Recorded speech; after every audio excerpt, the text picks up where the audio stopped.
तो शुरू करते हैं ग्रंथ श्रीमद् भागवतम स्कंद 1 चैप्टर नंबर 10 और आज हम श्लोकास नंबर 28 ऑनवर्ड से स्टार्ट करेंगे। ठीक है, तो पहले प्रणाम कर लेते हैं ग्रंथ श्रीमद् भागवतम को। ओम नमो भगवते वासुदेवाय। ओम नमो भगवते वासुदेवाय। ओम नमो भगवते वासुदेवाय।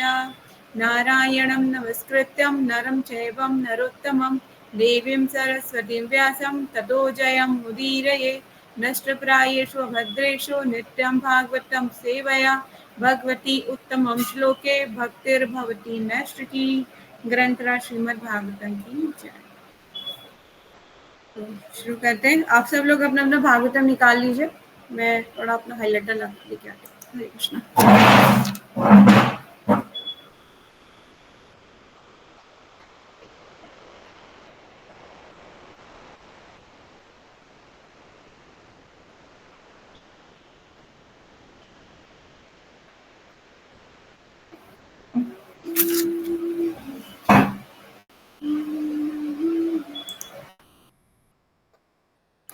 यस, तो जैसे हमेशा की जैसे हम रिवीजन करते हैं, थोड़ा रिवीजन कर लेते हैं हमने क्या क्या पढ़ा था।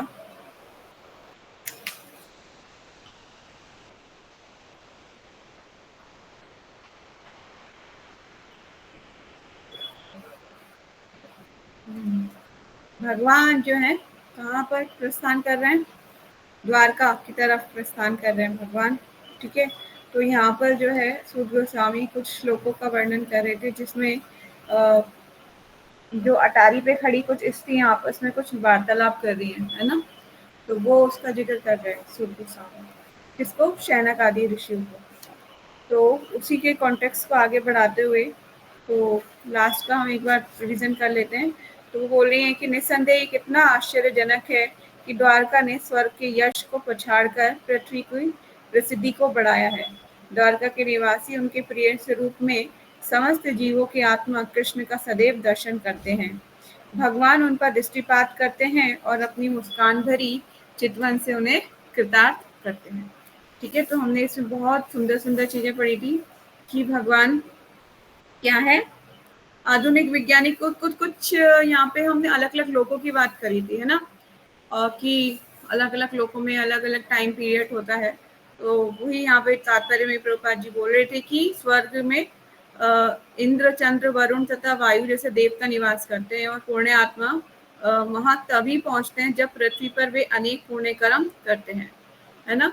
जब पुण्य कर्म इकट्ठे हो जाते हैं तब वहां पहुंच जाते हैं स्वर्ग तक। पुण्य कर्म हमें, आप बताओ कि हमें भगवान के धाम पहुंचने के लिए पुण्य कर्म चाहिए या गलत कर्म? कैसे काम करना चाहिए? Anyone else wants to say something?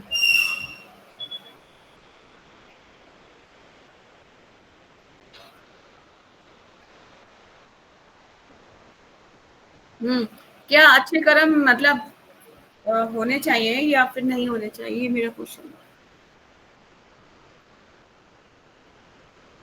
कर्म किस टाइप के? कई तरह के आज आप पढ़ रहे थे ना, कर्म अकर्म विकर्म, मुझे सब पता है, आप लोग क्या क्या पढ़ते रहते हो, सब कुछ मालूम रहता है। तो मुझे बताओ क्या सीखा आपने अच्छी क्लास से?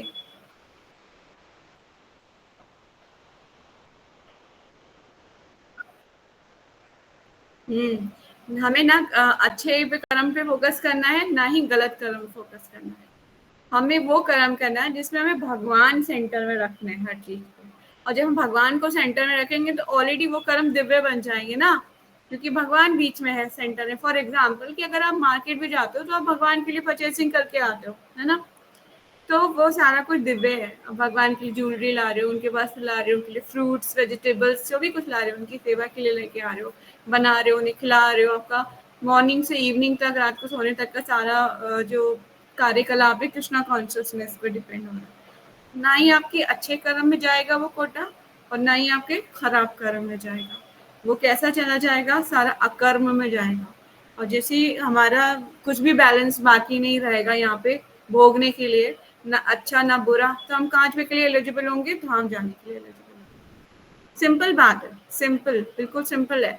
पर क्या है कि समझ में आनी चाहिए। थ्योरी बिल्कुल सिंपल है, ना अच्छे की हमें चाहिए, ना हमें बुरा का चाहिए, हमें अकर्म करना है, सीधा सीधा सिंपल पहुंचना है। तो देखिए अगर आपके अकाउंट में फॉर एग्जाम्पल कि अगर कुछ दुख बाकी है अभी भोगने, तो फिर हमें वापस आना पड़ेगा, है ना, इस मटेरियल संसार में। अगर आपके अकाउंट में कुछ अच्छा बाकी है कि आपको ऐश्वर्य मिलना था, आपको बहुत ऑपुलेंस, सुंदर बॉडी और अच्छे से मतलब अच्छी फैमिली मिलनी है, अभी ये अकाउंट बाकी है भोगना, उसके लिए भी आना पड़ेगा भोगने के लिए। क्योंकि जब तक ये सारा अकाउंट हमारा पूरा खत्म नहीं होगा, मतलब एकदम एम्प्टी नहीं होगा, तब तक हम कैसे जाएंगे, कुछ ना कुछ फिर हमें फिर से आना पड़ेगा ना। ये भी तो प्रॉब्लम है। तो इसीलिए अकर्म करो, कृष्णा को, भगवान को सेंटर में रख के कार्य कीजिए। ठीक है, तो यही बात, हम इसको बार बार, एक ही सिंपल है, पर थोड़ा सा क्या है कि कभी कभी इजी समझ में नहीं आ पाता, मुश्किल भी होता है। जिस तरह से मैंने एक बार आपको ये भी समझाया था कि हमारे अच्छे और मतलब कुछ ऐसे बीज होते हैं ना, कोई सीड्स होते हैं, वो सीड्स कब बोने लायक होते हैं, जैसे बोने लायक सीड्स हैं, उनको बो दिया जाए जमीन में तो पेड़ निकल आएगा, राइट, निकल आएगा ना। इसी तरह से अगर वो सीड्स को भगवान क्या करते हैं, अगर हम भगवान की भक्ति करते हैं, हमारे अच्छे और बुरे कर्मों के सारे जो भी अच्छा मतलब होता है ना, अच्छा जो कर्म किया उसका अच्छा फल मिलने वाला है आपको। फॉर एग्जाम्पल आपने किसी को पानी पिला दिया, है ना, बहुत प्यासा था, बहुत गर्मी से धूप में आया, पानी पिलाया किसी को, तो अच्छे कर्म का अकाउंट आपका ओपन हो चुका है। ठीक है, उसको भोगना पड़ेगा आपको, आपके साथ अच्छा होगा। लेकिन भगवान की हम भक्ति करते हैं तो हमारे अच्छे बुरे जितने भी चीजें होती है, भगवान जो सीड्स होते हैं उनको लेके भगवान एक कढ़ाई में डाल के भून डालते हैं, और उनसे ना ही अच्छा फल मिलेगा ना ही बुरा फल मिलेगा। अब हम बिल्कुल क्या हो गए, भून गए। अब वो फिर हम धाम जाने के लिए एलिजिबल, कुछ नहीं, खाली हो गया ना सारा अकाउंट। इसीलिए सिंपल है, पर समझ में आ जाए एक बार तो कभी भी कोई प्रॉब्लम नहीं आएगा। ठीक है, तो आई होप आपको समझ में आ गया होगा। प्रीति माता जी, समझ में आ गया ना? ठीक है, तो आगे चलते हैं आज के क्या कॉन्टेक्स्ट में, आगे क्या कहते हैं यहाँ पर। ये जो लास्ट का मैंने पढ़ा था ना, ये बहुत इंपॉर्टेंट है पैराग्राफ। अगर आपको कुछ और इसमें नहीं समझ में आया हो तो प्लीज पूछ लीजिएगा क्लास के एंड में। लास्ट पैरा जो हमने लास्ट प्रपोर्ट पढ़ा था लास्ट क्लास में। चलते हैं, ग्रंथा श्रीमद् भागवतम की जय, जगत गुरु शीला प्रभुपाद शिला गुरुदेव की जय। नूनं व्रतं स्नानं हुतम् आदिना ईश्वरा, समाजिता हि अस्य गृहीता पाणिभिः। पीबत या सखी अधरमृतं, मुहुर्व्रजस्त्रिया समूमुहुः अयत् आश्रया।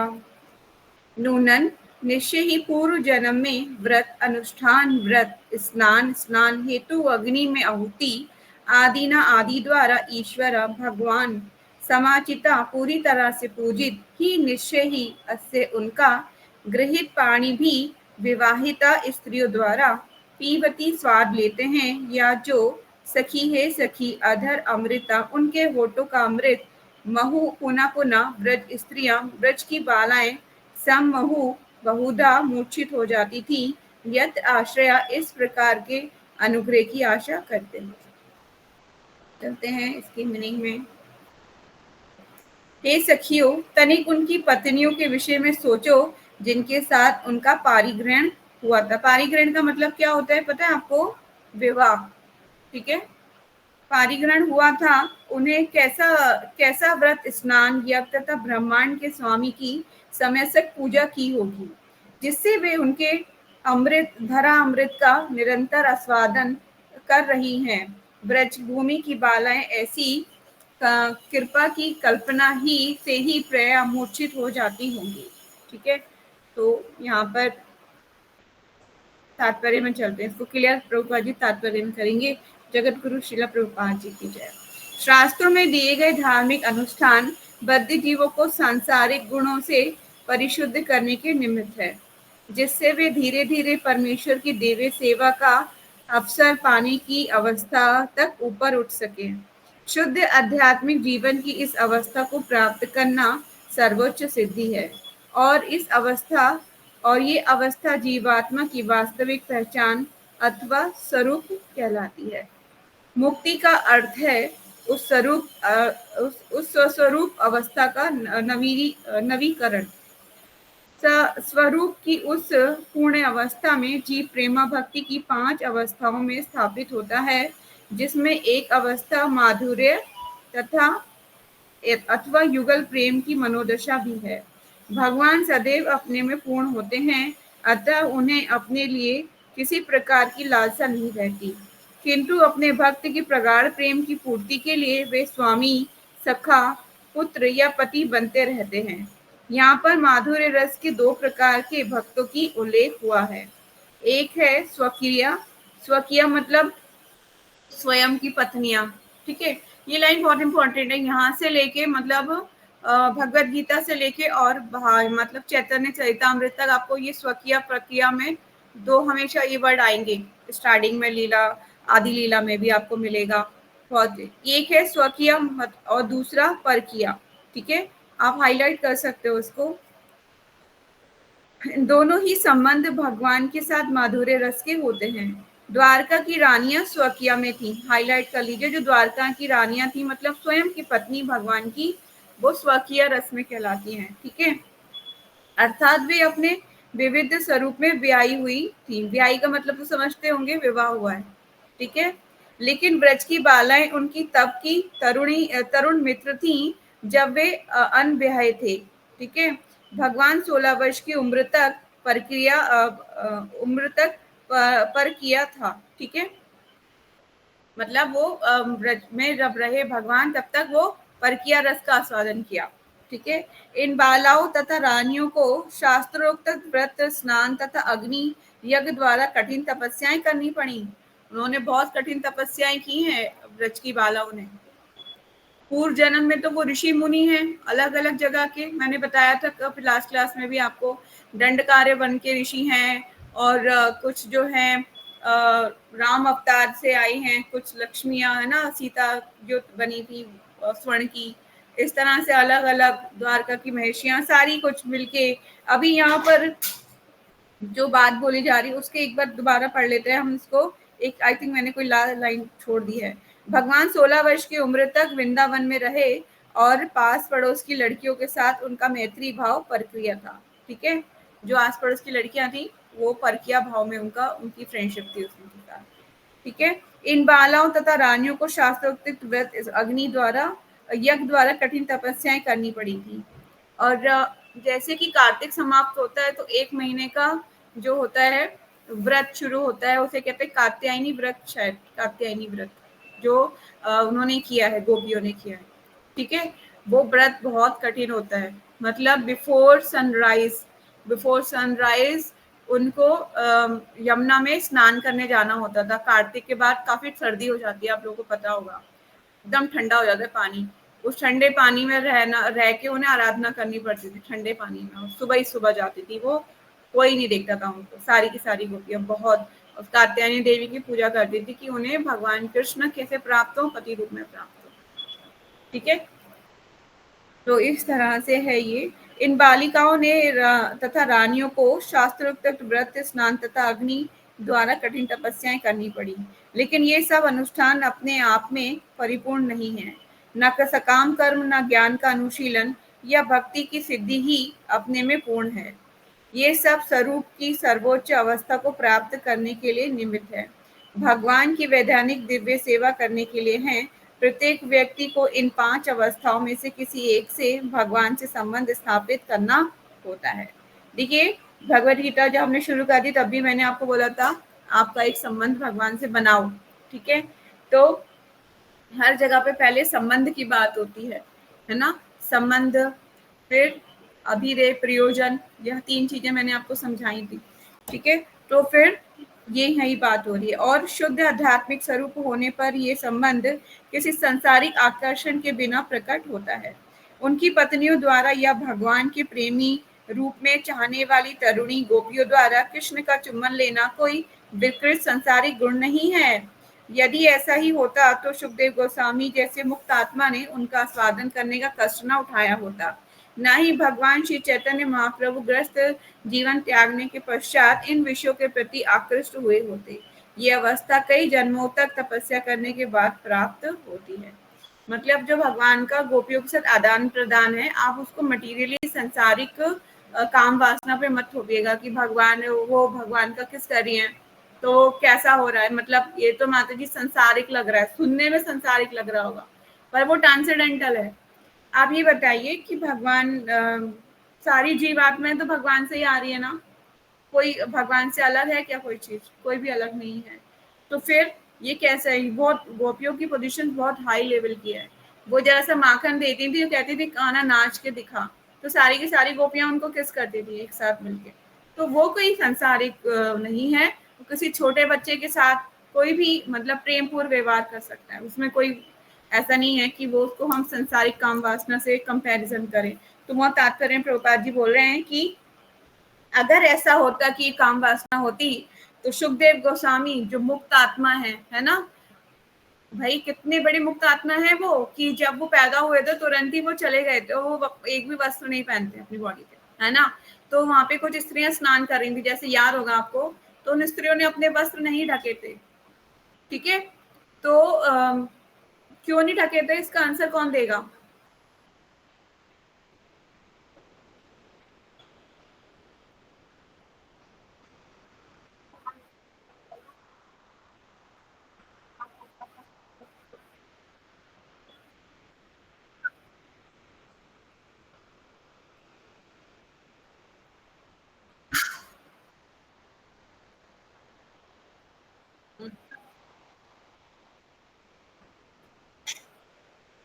हाँ, मतलब वो स्त्री और पुरुष की उससे ऊपर है, मतलब कंपैरिजन होता है ना, जैसे मुक्त आत्मा है, मुक्त आत्मा का होता है तो उसको सब मालूम है कि सब प्रकृति है ना, प्रकृति है भगवान की। और वो जो है मेल और फीमेल के मतलब उससे ऊपर है, ऊपर उठे हुए आकर्षण से, है ना। तो इसीलिए उन्होंने अपने वस्त्र नहीं रखे थे कि वो स्नान कर रही थी, और जब उनके पिताजी आते हैं उनको ढूंढते हुए, तब वो अपने वस्त्रों को पहनने लगती हैं। तो वो पूछते हैं तुमने ऐसा क्यों किया, है ना, मेरा पुत्र यहाँ से गया तो तब तुमने नहीं ढका और अभी क्यों ढका? तो उन्होंने आंसर दिया कि आप गृहस्थ आश्रम में हैं, है ना, आपकी पत्नी है और आप जो है अभी वो मुक्त नहीं है उस लेवल पे, लेकिन आपके पुत्र जो है वो इससे ऊपर है, स्त्री पुरुष के आकर्षण से ऊपर है। ठीक है, तो ये बात उन्होंने बोली थी। तो इसी तरह से यहाँ सुखदेव गोस्वामी का एग्जाम्पल देके प्रभुपाद जी समझा रहे हैं, यदि ऐसा होता कि सुखदेव जैसे मुक्त आत्मा ने अगर मतलब कि अगर ये संसारिक होता, ठीक है, ये मैं एक बार लाइन पीछे से एक बार और कंप्लीट कर देती हूँ। उनकी पत्नियों द्वारा या भगवान के प्रेमी के रूप में चाहने वाली तरुणी गोपियों द्वारा कृष्ण का चुम्बन लेना कोई विकृत संसारिक गुण नहीं है। यदि ऐसा ही होता तो सुखदेव गोस्वामी जैसे मुक्त आत्मा उनका स्वादन करने का कष्ट न उठाया होता। ठीक है, भाई वो कथा कर रहे हैं, वो ऐसा ऐसा क्यों बोलते, क्योंकि वो तो मुक्त है ना, तो वो ये बातें बीच में लाते ही नहीं। फॉर एग्जाम्पल कि किसी ब्रह्मचारी है कोई, है ना, और वो ऐसा बोल रहा है, तो वो क्यों बोल रहा है ऐसी बातें? कभी कभी ब्रह्मचारीज भी होते हैं ना, तो वो इस टाइप से बात बोल देते हैं। तो क्यों बोलते हैं? क्योंकि वो उस लेवल से ऊपर है। ठीक है, वो उसमें नहीं आते। आप सोचो कि अच्छा इनके हृदय में ये काम वासना होगी तभी ये इसको हाईलाइट कर रहे हैं, नहीं, उससे ऊपर है। स्त्री पुरुष क्या है, वो देख रहे हैं कि जीवात्मा है जो भगवान की सेवा के लिए आई है, सेवा करना चाहती है सिर्फ। और हमें यही सोचना चाहिए, क्योंकि से ये संसारिक काम वासना संसारिक लोगों पे उनको अट्रैक्ट करती है ना। जो ब्रह्मा जी द्वारा जो एक स्त्री और पुरुष के बीच आकर्षण बनाया गया है, वो क्यों बनाया गया है? ताकि जनरेशन टू जनरेशन आगे बढ़ती रहे। अगर ये आकर्षण नहीं बनेगा तो फिर कैसे होगा, कैसे बढ़ेगी जनरेशन आगे? नहीं बढ़ेगी, सब लोग विरक्त हो जाएंगे, है ना, कि कोई कभी विवाह ही नहीं करेगा। विवाह नहीं करेगा तो संतान उत्पत्ति, क्योंकि आकर्षण ही नहीं है स्त्री और पुरुष में, तो कैसे होगा? इसलिए ब्रह्मा जी द्वारा हर एक में आकर्षण बनाया गया, स्त्री पुरुष में, यहाँ तक कि जानवर आपस में आकर्षण होता है, वो भी अपनी जनरेशन को आगे बढ़ाते हैं, है ना। कितनी मतलब इस सृष्टि में एक चीज से दूसरी चीज को चेन के थ्रू जोड़ा गया है। हम अलग नहीं होना चाहते, चुंबक होती है ना, इस तरह से जुड़े हुए हैं। ठीक है, तो यही बोल रहे हैं कि सुखदेव गोस्वामी जैसे मुक्त आत्मा ने इसका आस्वादन करने का कष्ट न उठाया होता, ना ही भगवान श्री चैतन्य महाप्रभु ग्रस्त जीवन त्यागने के पश्चात इन विषयों के प्रति आकृष्ट हुए होते। ठीक है, सब मुक्त हैं, स्वयं महाप्रभु भगवान की बात कर रहे हैं, तो उन्होंने भी गोपियों को उच्च बताया कि गोपियां ही सर्व, गोपियों का प्रेम जो है मतलब काफी उच्च है, मतलब ऊपर है बहुत, संसारिक प्रेम से काफी करोड़ों गुना ऊपर है। तो चैतन्य चरितमृत में कई जगह ये श्लोक कोट होता है कि गोपियों का प्रेम जो है बहुत ऊंचा है। मैं अभी भी आदि लीला पढ़ रही हूँ, उसमें जो है जो गोपी गीत है ना, गोपी गीत में कुछ श्लोकास है, कुछ वर्सेस है, वहां पे वो कोट किए हुए हैं। बहुत ऊंचाई है मतलब उनके प्रेम की, संसारिक प्रेम से कोई उसका लेना देना नहीं है। ठीक है, तो भगवान चैतन्य गृहस्थ जीवन त्यागने के पश्चात इन विषयों के प्रति आकृष्ट न हुए थे। ये अवस्था कई जन्मों तथा तपस्या करने के बाद प्राप्त होती है। ठीक है, इतना आसान नहीं है ये, संसारिक विषय जैसे लग सकते हैं सुनने में, सुनने वाले को, पर ये है जो है ट्रांसेंडेंटल है, मुक्त है, भगवान से आदान प्रदान है ना। ठीक है, चलिए आगे चलते हैं। नेक्स्ट श्लोक का पढ़ोगे जयश्री?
सॉरी।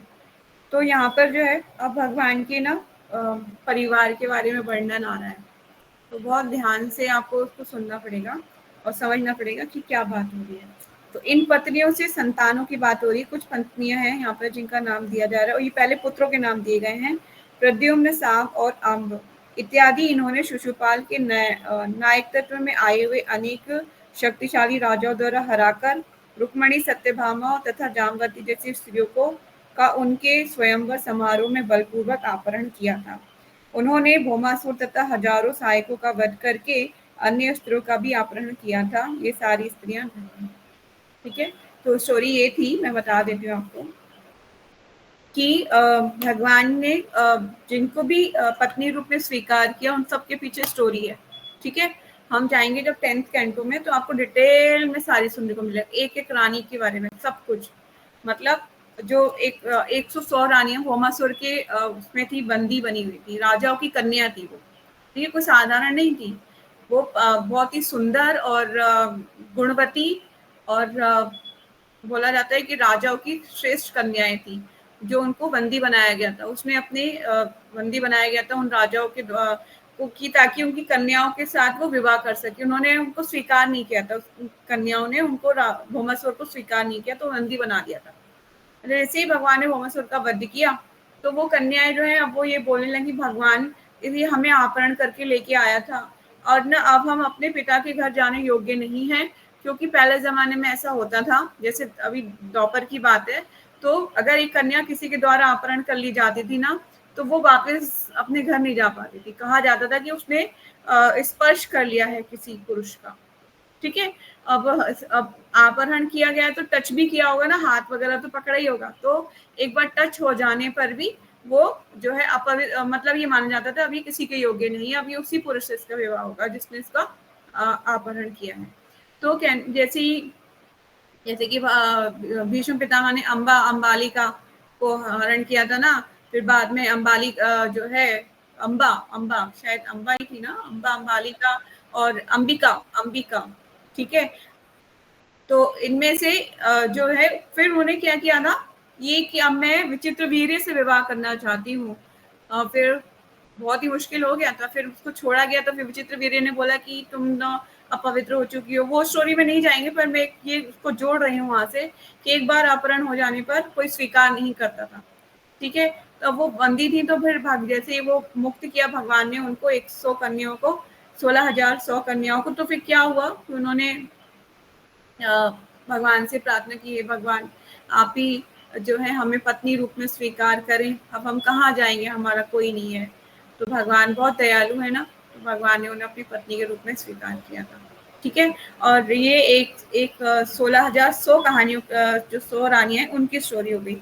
इस तरह से अब आ जाइए 8, जो 8 थी उनकी भी डिटेल में वर्णन है। कुछ मैं आपको शॉर्ट में बता देती हूँ कि क्या क्या था इसमें, कौन कौन कैसे कैसे हुआ। रुक्मणी जी के बारे में सब जानते हैं, कौन नहीं जानता आपसे रुक्मणी के बारे में बताइए जरा। कोई है ऐसा जो रुक्मणी जी के बारे में नहीं जानता हो? पता है सबको रुक्मणी जी के बारे में? वो विदर्भ के राजा थे, उनकी पुत्री थी, है ना।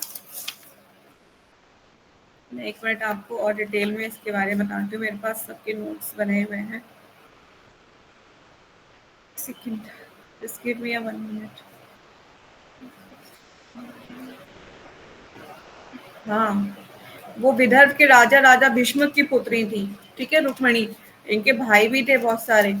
ठीक है, 5 तो इनके भाई थे और स्वयं एक ही मतलब 5 भाइयों की इकलौती बहन थी रुक्मणी,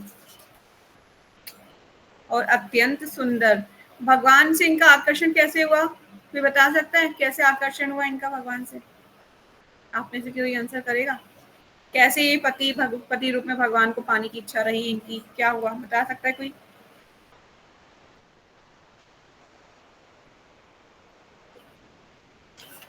से हाँ, गुड। नारद जी से उनके बारे में उन्होंने डिटेल में जाना, भगवान की गुण कैसे हैं, उनका नाम रूप रंग कैसा है ना। सब कुछ उन्होंने भगवान के बारे में जाना। उसके बाद उनसे प्रेम फिर भगवान से प्रेम हो गया उनको कि अब मैं विवाह करूंगी तो उनसे करूंगी। और फिर इन्होंने क्या किया, भगवान को लेटर भी लिखा था। ठीक है, तो मुझे मिल नहीं रहा, रुक्मिणी देवी।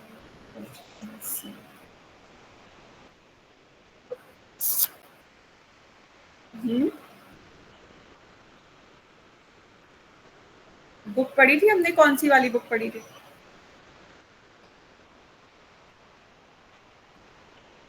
ग्लोरीज और श्रीमती राधा रानी में रुक्मिणी देवी का वृतांत तो नहीं होगा, उसमें नहीं होगा।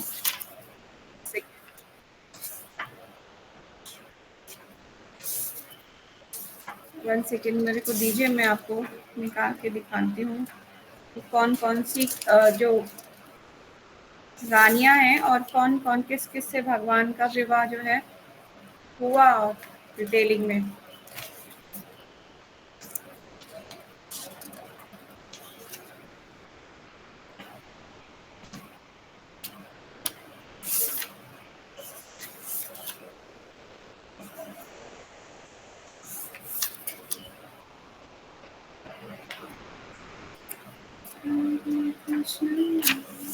नहीं रहा।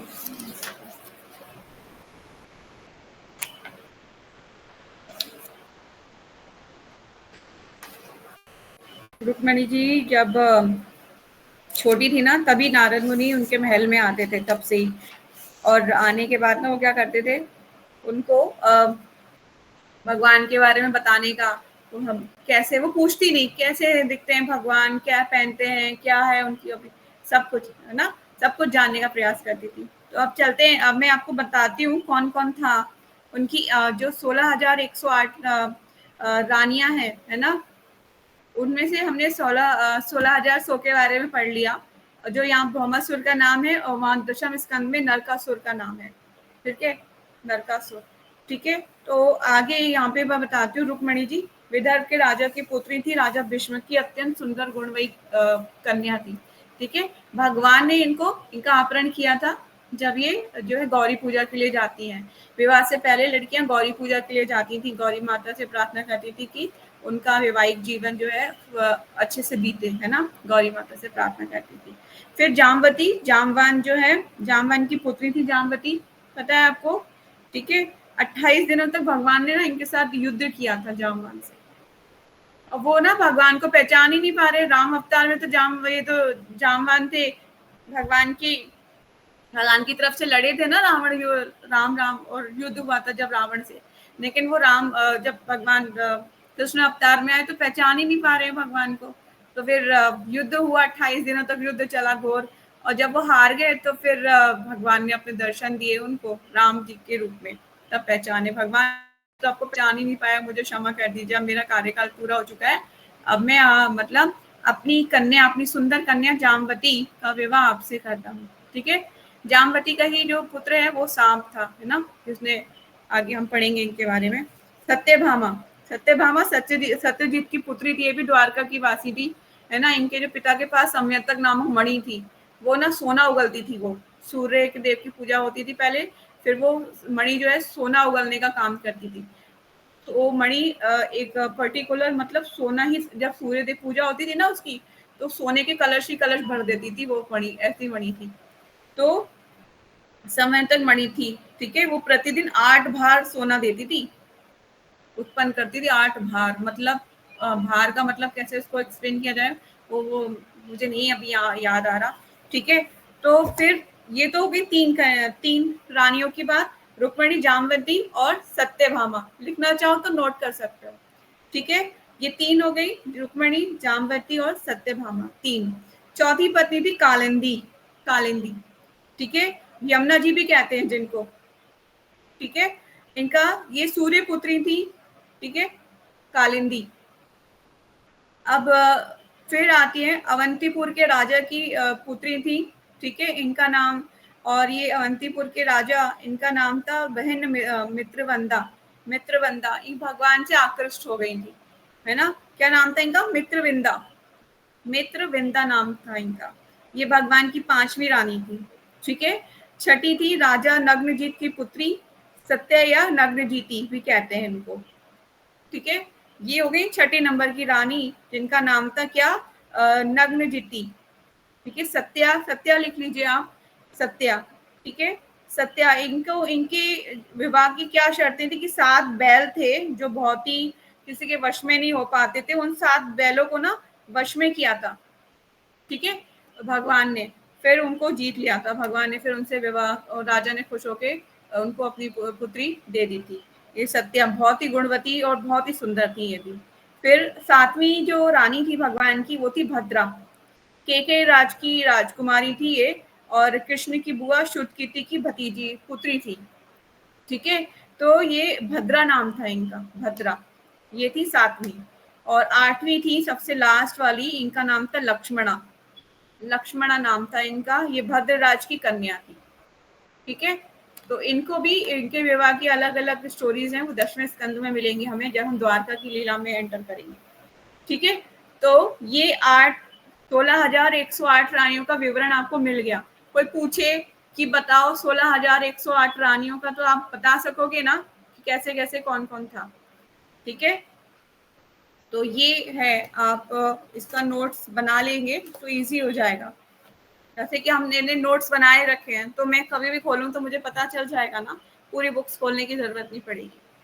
इसी तरह से आपके नोट्स आपके एक बार बना लोगे तो दिमाग में भी एकदम फिट रहेंगे। तो हम यहाँ पे चलते हैं अपने तात्पर्य में, ठीक है। तो यहाँ पे तात्पर्य में सिर्फ भगवान के बारे के मतलब उसके बारे में ही बताया गया है, भगवान की द्वारका लीला की में कौन कौन सी रानी को कैसे कैसे से भगवान ने अपनाया, जीता है।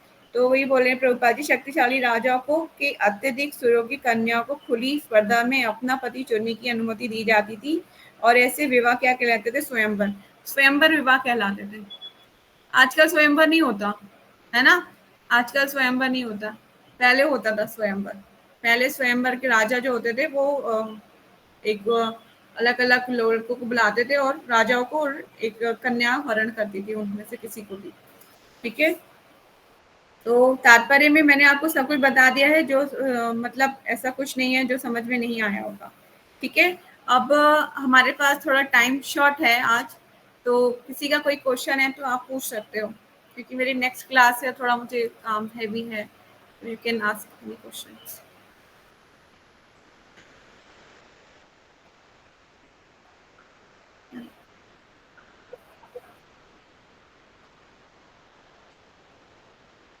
मोस्ट ऑफ द यही शास्त्रों में तो यही दिखा मिला है और समझाया गया कि राजाओं की ही कन्या होती, स्वयंवर होता था।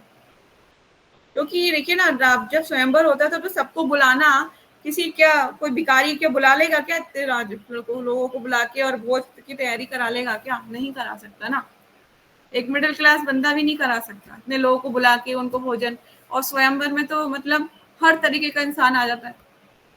आज भी अगर आप फ्री में फीस का अनाउंसमेंट करो तो कितने लोग आ जाएंगे।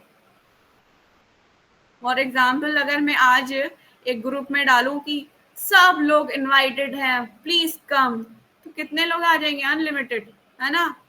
मतलब आप सोच भी नहीं सकते आपकी लिस्ट कहाँ चली जाएगी, और इतने लोगों को फीस्ट कराना उस टाइम पे अपना मतलब नॉर्मल इंसान कैसे बेयर कर लेगा इतना खर्चा, और राजा तो होगा तभी तो इतना खर्चा बेयर कर पाएगा ना। ये सोचिए आप, सबके बैठने की व्यवस्था, सबके खाने की व्यवस्था, सब कुछ देखना, तो मुझे नहीं लगता कि ये कोई आसान काम है ना, बहुत मुश्किल काम है, ठीक है। एनी और क्वेश्चन?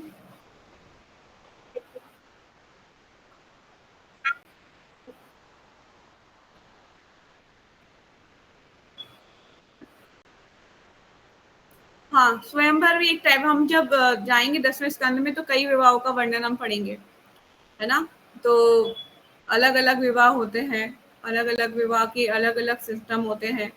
और जैसे कि स्वयंवर है, तो स्वयंवर में एक लड़की जो होती है, काफी उनके पिता काफी योग्य राजाओं को बुलाते थे, है ना, जो योग्य राजा होते थे, फिर वो आते थे, फिर स्वयंवर होता था और वो उनके गले में वरमाला डालती थी। द्रौपदी, जब वरमाला द्रौपदी का जब स्वयंवर हुआ था, तो वहां पर जो है सारे क्षेत्रियों को इनवाइटेड किया गया था, तो कौरव पार्टी भी आई थी, कर्ण भी आया था और भगवान भी आए थे, स्वयं कृष्ण बलराम, उन्होंने पार्ट नहीं थे वो स्वयंवर का, पर लेकिन वो देखने के लिए आए थे, है ना। लेकिन जो 5 पांडव थे उस टाइम पे वो वनवास में थे, तो पांचों भी आए थे, लेकिन द्रौपदी ये जानती थी कि सब एक एक करके क्या करना था। मछली जो थी ना ऊपर दे नीचे पानी में देख के मछली को ऊपर घूम रही थी मछली, ठीक है, उसकी आंख में तीर मारना था और जल में जब वो स्थिर हो जाएगी जल तब मार सकते थे।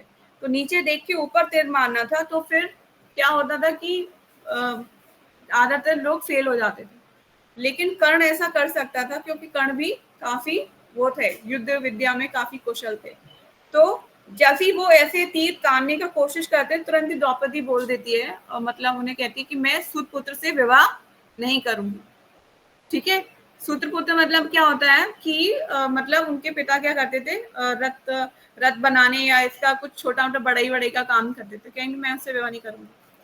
तो उनका काफी उनको इंसल्ट फील होती है, वो छोड़ देते हैं। फिर वो फिर जो रहता है ना, फिर जो रहता है पांचों पांडव में से अर्जुन को जो है वो भी जो होते हैं युधिष्ठिर महाराज बोलते हैं अर्जुन तुम जाओ।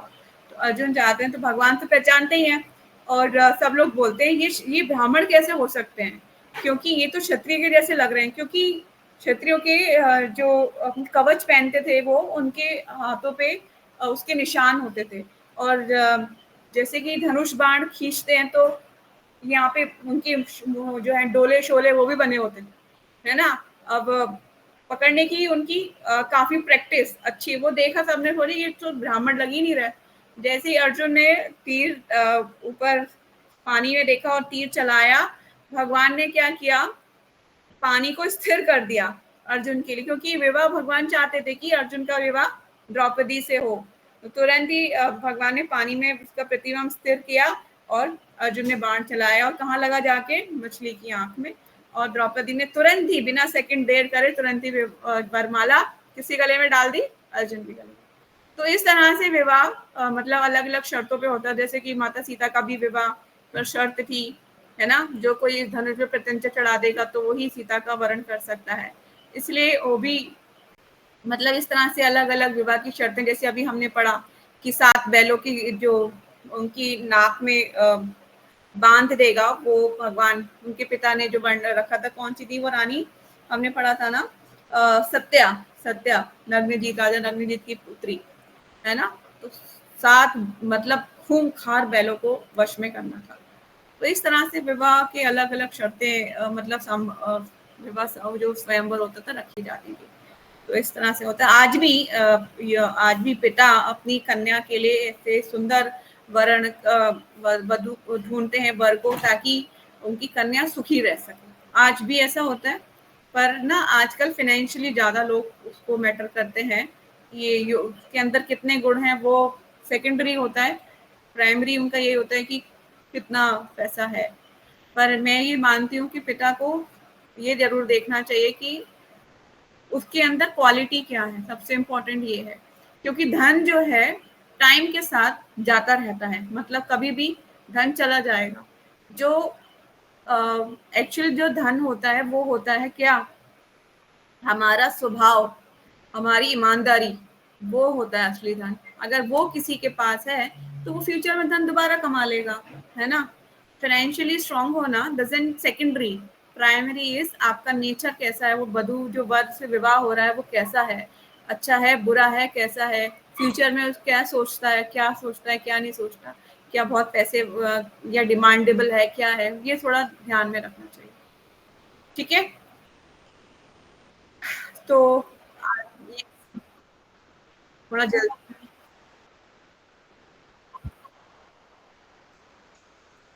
हम्म।